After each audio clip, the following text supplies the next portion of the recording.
Hey guys, welcome back. मैं पहले chapter में ऑलरेडी बता चुकी हूँ कि मेरी शादी एक इंसान से होने की बातचीत शुरू हुई और कैसे मैं उनसे मिली, और यहाँ तक की कहानी आप लोगों ने पार्ट 1 में ऑलरेडी वीडियो में जान लिया है। तो अब पार्ट 2 की बात शुरू करते हैं। तो जैसे मैंने बताया, इनके साथ मेरी शादी की बातचीत ऑलरेडी हो चुकी, तो इनके घर आना जाना मेरा बहुत ज़्यादा बढ़ गया। जैसे मैं इनके घर जाने लग गई तो ये बोलने में कोई शर्म नहीं है, बिकॉज एक्चुअली में दिस इज़ ट्रुथ। आजकल के ज़माने में ये बहुत ही कॉमन है that we started getting close to each other. और मैं इनके साथ क्लोज़ होती थी, और कहीं ना कहीं मुझे लगता था कि it's because of that only that we are meeting in his house. बात ख़त्म तो मैं उठ के चली जाने की बात करती थी कि ठीक है, तो मैं अभी जा रही हूँ। He used to tell me, वो मुझे रोकते थे और मुझे कहते थे क्यों इतना जल्दी क्यों जाना है तुम्हें, this is not all that we are meeting for. ठीक है, ये हो गया, but I want to spend time with you. तो बैठो ना मेरे साथ, रहो अभी कुछ देर, लंच करो, शाम तक रहो, फिर मैं तुम्हें घर छोड़ने आऊँगा। तो मुझे ना बहुत केयरिंग नेचर दिखता था इसमें, क्योंकि इसके पहले भी बहुत सारे लड़कों के साथ मेरी जान पहचान हुई है, एंड आई नो एग्जैक्टली कि लड़के स्पेसिफिकली फिज़िकल इंटेंशंस के लिए ही लड़कियों से मिलते हैं, और वो चीज़ हो जाने के बाद उन्हें और किसी चीज़ में इंटरेस्ट नहीं होता है। तो मुझे एक डिफरेंस दिखा इस इंसान में दूसरे लड़कों से कि ही is not like others, he is not only with me for physical pleasure. कि ऐसा नहीं है कि फ़िज़िकल चीज़ें हो गई तो बात ख़त्म हो गई, अब तुम अपने रास्ते में अपने रास्ते, ऐसा नहीं है। मुझे अच्छा लगने लगा the way he used to tell me कि रहो मेरे साथ, जो केयर वो दिखाते थे कि मेरे साथ बातचीत करो, स्पेंड टाइम, रहो मेरे साथ, और कितने अच्छे से केयरिंग नेचर में वो सब कुछ करते थे मेरे लिए। मुझे कुछ करने नहीं देते थे। मैं उनके घर जाती थी तो मैगी बना के खिलाते थे, बहुत मुझे फील करवाते थे that I am special. Though he didn't have much money, but still he used to do some little things for me and make me feel very special. मुझे अच्छा लगने लगता था। मुझे भी फिर फील होने लगा कि नहीं, I don't want to leave him. And ऐसे में बहुत बार वो रोते थे, मुझे हक करके रोते थे, telling me about his sad life and the struggles that he had. मुझे और ज़्यादा उनके लिए दया आता था। I use to have that feeling that I am going to mother him. मतलब हाँ, मेरी शादी उनसे हो रही है, but not just like a मियाँ बीवी रिलेशनशिप। मैं उनकी जो माँ नहीं है, मैं उनकी माँ भी बनना चाहती हूँ। मुझे लगा मैं उनके लिए दुनिया की सारी चीज़ें बनना चाहती हूँ। मेरे अंदर की जो ममता थी, मेरे अंदर की ममता कहीं ना कहीं उसे अपने बच्चे की तरह देखने लग गई। मैं कहीं ना कहीं फील करने लग गई कि I have the inherent thing in me that I need to take care of him.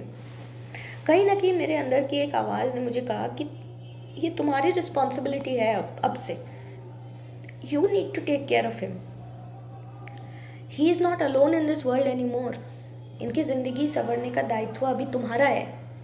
ये वाला फीलिंग मेरे अंदर आने लग गया, और मैं सीरियसली चाहती थी कि मैं उन्हें उस लाइफस्टाइल से निकालूं, और ही डिज़र्व्स मच बेटर, और वो सब कुछ मैं दूँ उन्हें। It was this feeling that I had inside me कि मैं करूँ उनके लिए। तो जिस आदमी के पास 3-4 कपड़ों के अलावा कपड़े नहीं थे, मैं रेगुलर बेसिस पे उनके साथ बाहर जाती थी, उन्हें कपड़े दिलाती थी, जूते दिलाती थी, घड़ियाँ, वट एवर। मैं on a daily basis I kept pampering him. ये मेरे तरीका था पैम्पर करने का, प्यार जताने का, कि चलो मैं तुम्हारे लिए ये लाई, मैं तुम्हारे लिए वो लाई। तो उसके कमरे में जो कुछ नहीं था, वहाँ से थोड़ा थोड़ा करके सारे सामान उसके कमरे में मैंने भरना शुरू कर दिया। तो पहले तो कहते थे कि नहीं, क्या ज़रूरत है, मत करो ये सब, but he was also enjoying it, he was also liking it. किसे नहीं पसंद, सो ठीक है, he started accepting and I was also happy giving. इस तरह जो एकदम खाली कमरा हुआ करता था, उस कमरे को मैं पूरी तरह से भर दी। जो भी ज़रूरत के सामान थे सब मैंने उन्हें प्रोवाइड किया। तब मुझे कुछ बुरा नहीं लग रहा था इस चीज़ में, ठीक है, मैं कर रही थी। एंड फिर उसके बाद जितना हमारा रिश्ता आगे बढ़ने लग गया, फिर मनमुटाव, प्रॉब्लम्स स्टार्टेड कमिंग। एक दिन जो पहली लड़ाई हुई थी, आई स्टिल रिमेंबर, वो मुझे मिलने के लिए बुलाए थे एंड मैं उन्हें मिलने के लिए आ तो रही थी, बट मुझे उस दिन पता नहीं कुछ ऐसा ट्रैफिक का प्रॉब्लम हो रहा था, कोई स्ट्राइक वाइक था, कुछ था कि मुझे कुछ मिल नहीं रहा था। आने के लिए मुझे कोई ट्रांसपोर्ट नहीं मिल रहा था और मैं घर की गाड़ी या किसी ऐसे चीज़ से आना नहीं चाहती थी जिससे मेरे घर वालों को पता चले कि मैं उनके वहाँ जा रही हूँ। तो मैं पब्लिक ट्रांसपोर्ट में ही जा रही थी एंड मुझे उस दिन कोई पब्लिक ट्रांसपोर्ट वैसे मिल नहीं रहा था।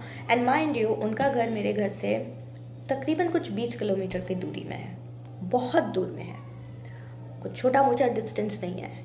2 घंटे लगते थे आने जाने में। तो इट वाज अ वेरी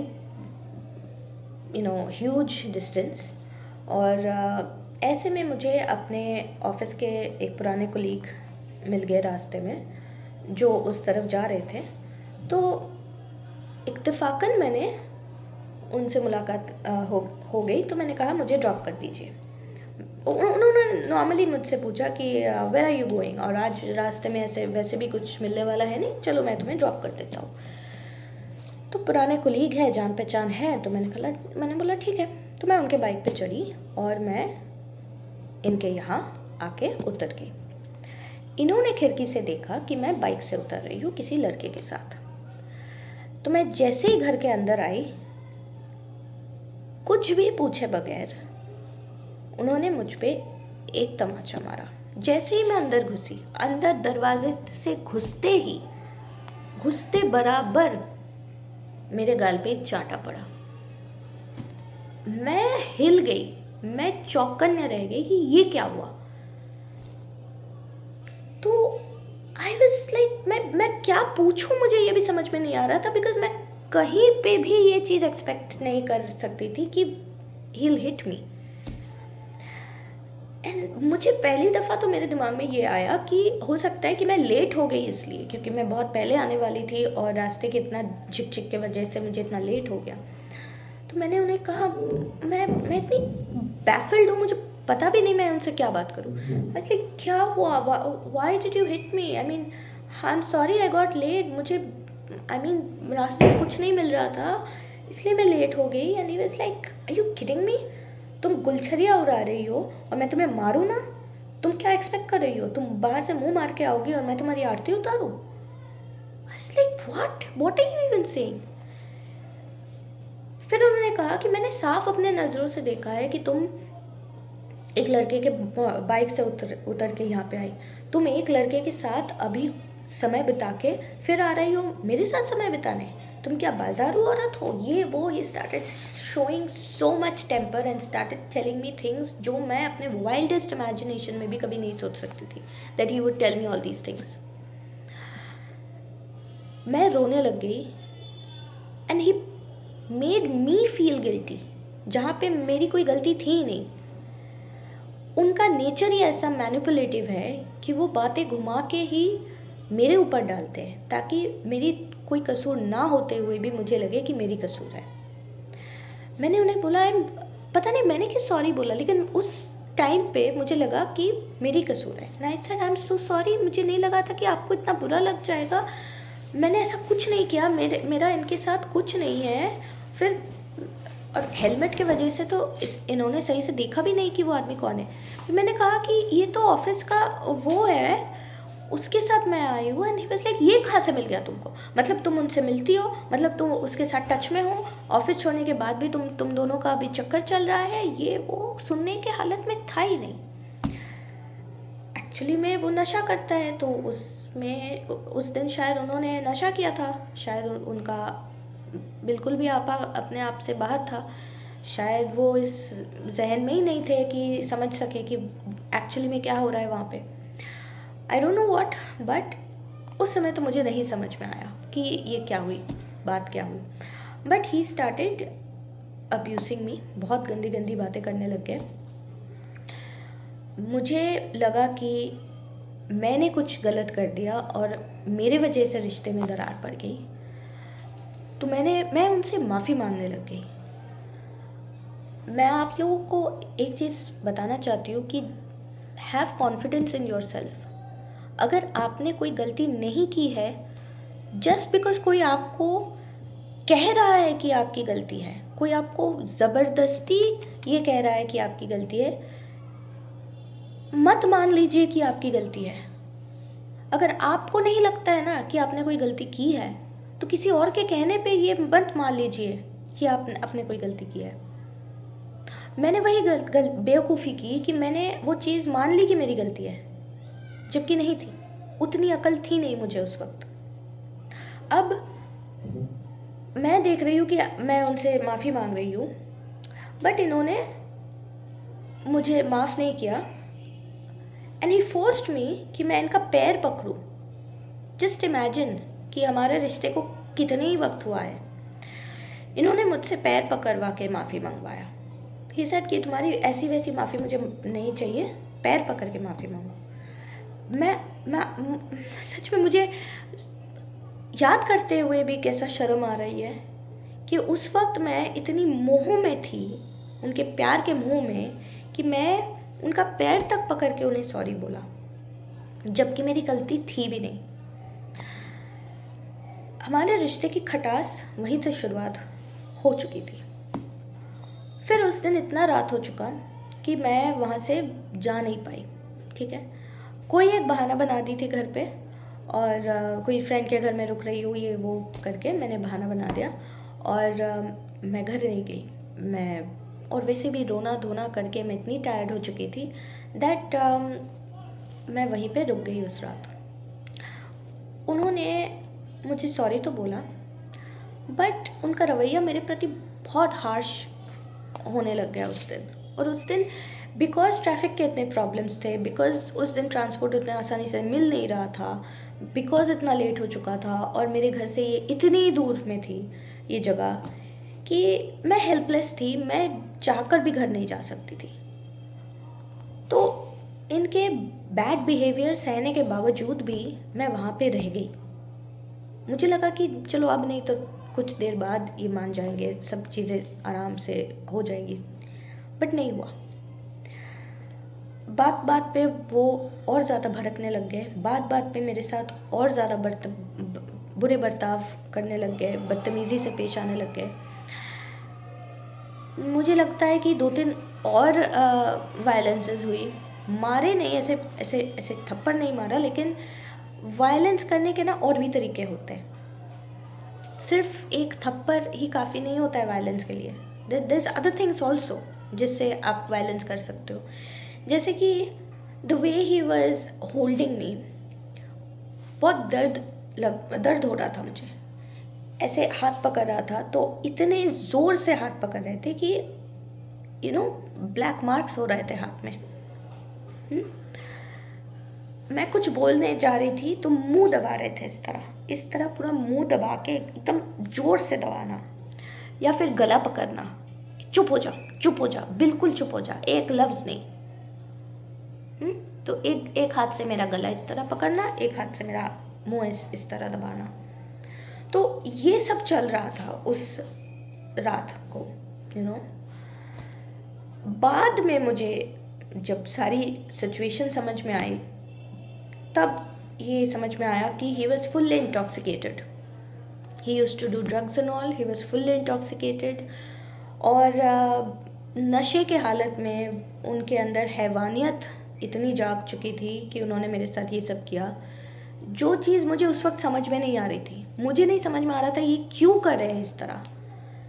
बाद में पता चला ना that it was all because of influence of drugs, influence of all the नशा दैट ही वाज डूइंग, कि अपने सेंसेस में थे ही नहीं वो।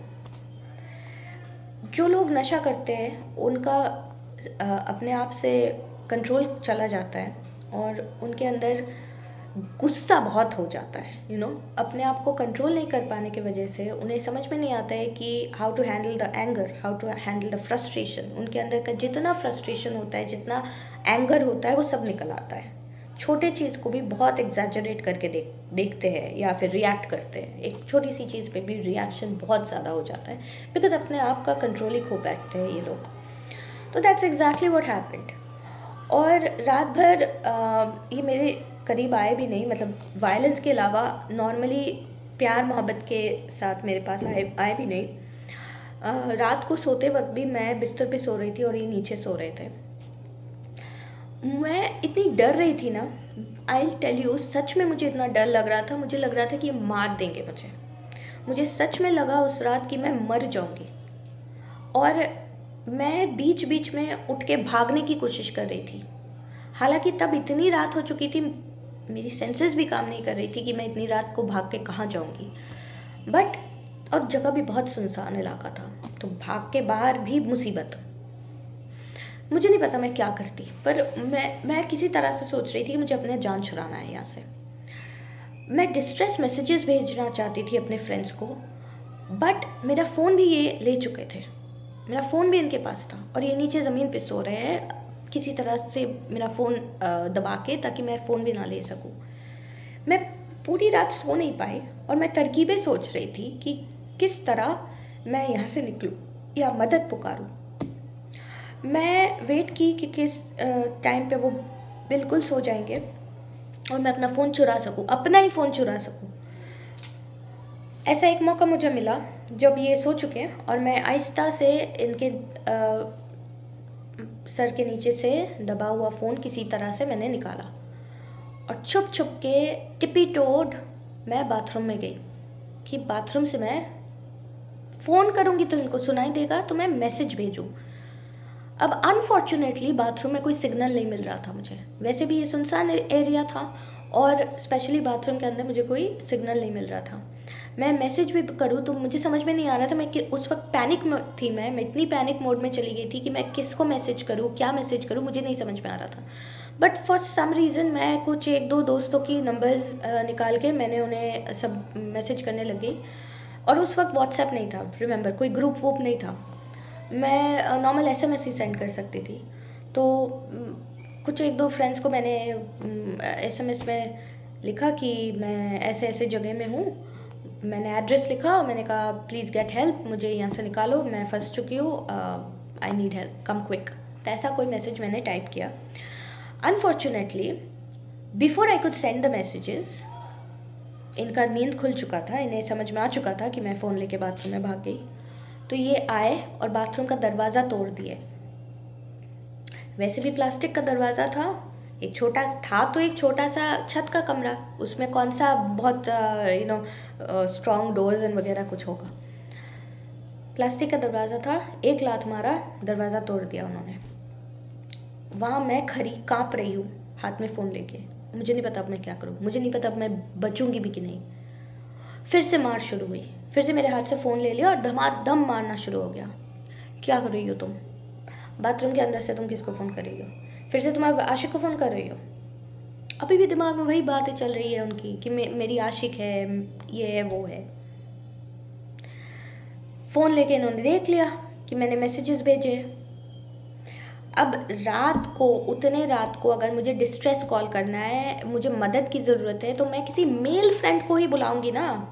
किसी फीमेल फ्रेंड को क्या बुलाऊंगी मैं आधी रात को आके मुझे मदद करने?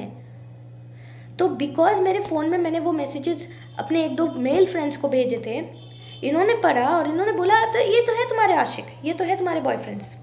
बुला रहे हो ना अपने बॉयफ्रेंड्स को, बुला रहे हो यहाँ पे मेरे ही घर में, मेरे ही सामने शुरू हो जाओगे अपने बॉयफ्रेंड्स के साथ, अपने बॉयफ्रेंड्स के साथ भाग जाओगे यहाँ से। I couldn't believe it, what he was saying. I couldn't believe it. Trust me. मैं हिल चुकी थी बिल्कुल। जो आदमी पे मैं इतनी भरोसा करने लग गई थी, जिस आदमी को मैं इतना प्यार करने लग गई थी, तरस खा रही थी, पिटी हो रहा था, लग रहा था कि मैं इसके लिए सब कुछ करूँगी और कर भी चुकी थी इतना कुछ, वो इस तरह बिहेव कर रहा है। I can't believe it, man. That's how it was. मैं तो उस वक्त जवाब क्या दूँ, मैं सही से सांस ले पाऊँ उतना काफ़ी है मेरे लिए, क्योंकि जितना मार मुझे पड़ा था, जितनी बार उन्होंने गला दबाया था, मैं ज़िंदा बचूँ इतना काफ़ी है मेरे लिए। यही सोच रही थी मैं उस वक्त कि किसी तरह सुबह हो जाए, किसी तरह मैं इसे जा पाऊँ। और रोते रोते तो किसी तरह मैं पास आउट कर गई, शायद सो गई। फिर सुबह हुई। सुबह मैं देख रही हूँ कि मेरी नींद खुलती है तो मैं इनके साथ ही बिस्तर पे हूँ, ये मैं इनके बाहों में हूँ। Like I woke up and I saw that he is hugging me, I am in his arms. I was shocked कि मेरे तो जहन में अभी भी वही टॉर्चर चल रहा है ना, कि बस फिर से टॉर्चर करेंगे। But then I saw he is crying, he is hugging me, he is crying. This is exactly the classic effect of what happens when you realize your mistakes after the नशा जब उतर जाता है, जब तुम्हारे नशे का इफेक्ट पूरा उतर जाता है, जब तुम्हें रियलाइज होता है कि तुमने नशे के हालत में क्या क्या किया है। This is what happens, that he started feeling guilty and he is हाउलिंग from inside. उमड़ के रोना आ रहा है उनके अंदर से अभी कि मैंने ये क्या कर दिया, नशे के हालत में मैंने ये क्या कर दिया। और वो फूट फूट के रो रहे थे, मुझे हक कर रहे थे, माफ़ी पे माफ़ी मांग रहे थे। मेरे अब वो मेरे पैर पकड़ रहे थे, मेरे पैर पकड़ रहे थे, हाथ जोड़ रहे थे, न जाने क्या कुछ कर रहे थे माफ़ी मांगने के लिए कि मैंने नशे के हालत में तुम्हारे साथ ये किया, वो किया, मुझे माफ़ कर दो, मैं नहीं करूँगा, मैं कभी नहीं करूँगा, मैं मर जाऊँगा। अगर तुम मुझे छोड़ के चली गई तो मैं मर जाऊँगा, मैं अभी इसी वक्त सुसाइड कर दूँगा। और actually I saw that he has attempted to cut his hands. Actually I saw that यहाँ पे ब्लेड्स के निशान हैं। I was like what have you done? He is like हाँ मैं काट दूँगा, मैं अपने आप को मार दूँगा, मैं काट दूँगा, मैं ख़त्म कर दूँगा अपने आप को, क्योंकि I don't deserve to live. मैंने जो किया है तुम्हारे साथ, इस हद तक इमोशनल ब्लैकमेलिंग। मैं क्या करूँ उस वक्त? अगर मैं बोलूँ कि मैं तुम्हें नहीं माफ़ करूँगी, मैं यहाँ से वॉकआउट करके चली जाऊँगी, वो आदमी इसी वक्त मर जाएगा, सुसाइड कर लेगा या मुझे मार देगा, आई डोंट नो। तो किसी तरह मुझे बस उसको ये फील कराना था that no I am fine, मैं तुम्हें छोड़ के नहीं जा रही हूँ, बट फ़िलहाल मुझे घर जाना है क्योंकि मैं कल से यहाँ हूँ एंड मेरे घर वाले परेशान हो रहे हैं, मुझे जाना है। किसी तरह मैं अपना जान छुड़ा के वहाँ से निकली, but I had to make him feel that मैं तुम्हें छोड़ के नहीं जा रही हूँ। तो this episode was a huge thing for me. फिर मुझे नहीं पता कि इसके बाद मैं उसके साथ रहूँ नहीं रहूँ, क्या करूँ। यहाँ तक मैं ये वीडियो रख रही हूँ, आगे फिर एक और पार्ट 3 इस वीडियो का है, प्लीज़ वो देखिए। यहाँ तक जुड़े रहने के लिए बहुत बहुत धन्यवाद। पार्ट 3 के बाद आप लोग और भी बहुत कुछ जानेंगे जो इस सिलसिले में हुआ है, इस इंसिडेंट में हुआ है। तो मैं रिक्वेस्ट करूँगी कि आप सब मेरे साथ अगले के बाकी के चैप्टर्स भी देखें प्लीज़।